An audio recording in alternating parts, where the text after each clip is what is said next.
બોરસદમાં સ્વાતંત્ર્ય સંગ્રામના શહીદોનું ગૌરવ વિસરાયું. નવી કચેરી બનતા જૂના લડવૈયા ભૂલાયા. હાલ સમગ્ર દેશમાં તિરંગા યાત્રા યોજી તિરંગાનું અને એ તિરંગા માટે જે હોય બલિદાનો આપ્યા છે તેમને યાદ કરી હાલ 15મી ઓગસ્ટની ઉજવણીની ધામધૂમથી સમગ્ર દેશમાં તૈયારીઓ ચાલી રહી છે. થોડા સમય પહેલાં પણ દેશભરમાં મેરી મિટ્ટી મેરા દેશ કાર્યક્રમ અંતર્ગત રાષ્ટ્રભાવના મજબૂત બનાવવા અને શહીદોને વંદન કરવા માટે દરેક ગામ, શહેર, તાલુકામાં આયોજન કરવામાં આવ્યું હતું. પરંતુ બોરસદના શહીદ વીરો વિસરાયા હોવાનો વસવસો અને ગણગણાટ સમગ્ર બોરસદ પંથકમાં પ્રસરી ગયો છે. દેશની આઝાદીના રજત જયંતિ વર્ષની ઉજવણી દરમિયાન વર્ષ 1974માં બોરસદ તાલુકા પંચાયત ભવનના પ્રાંગણમાં 8 ખાંભીઓનું નિર્માણ કરવામાં આવ્યું હતું. આ તમામ ખાંભીઓ હાલમાં યથાવત છે.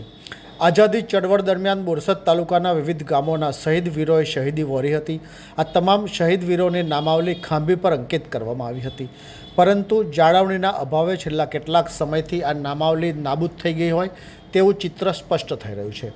થોડા વર્ષો પહેલાં બોરસદના જાગૃત નાગરિક દ્વારા 8 ખાંભી પરના શહીદ વીરો બાબત માહિતી માંગવામાં આવી હતી, પરંતુ સંબંધિત તંત્ર પાસેથી યોગ્ય માહિતી આપી શકાઈ ન હતી.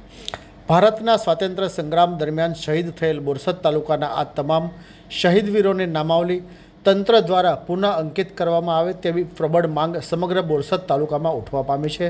ત્યારે બોરસદ તાલુકા પંચાયત જૂના મકાનમાં કાર્યરત હતી, પરંતુ હવે તો આણંદ ચોકડી ખાતે નવું સેવા સદન બનાવી દેતા બોરસદ તાલુકા પંચાયત છેલ્લા 6 મહિનાથી ત્યાં કાર્યરત થઈ ગયેલ છે. ત્યારે હાલ જે જૂના સ્થળે શહીદોની યાદમાં ખાંભીઓ વેરાન જંગલમાં ફેરવાઈ ગઈ છે, ત્યારે આ ખાંભીઓને પણ નવા સેવા સદન ખાતે લઈ જઈ તેમાં નામ અંકિત કરવામાં આવ્યા બાદ તેની જાળવણી કરવામાં આવે તો જ સાચી તિરંગા યાત્રાની દેશભક્તિ સાબિત થશેની ચર્ચા ઉઠવા પામી હોવાનું જાણવા મળ્યું છે.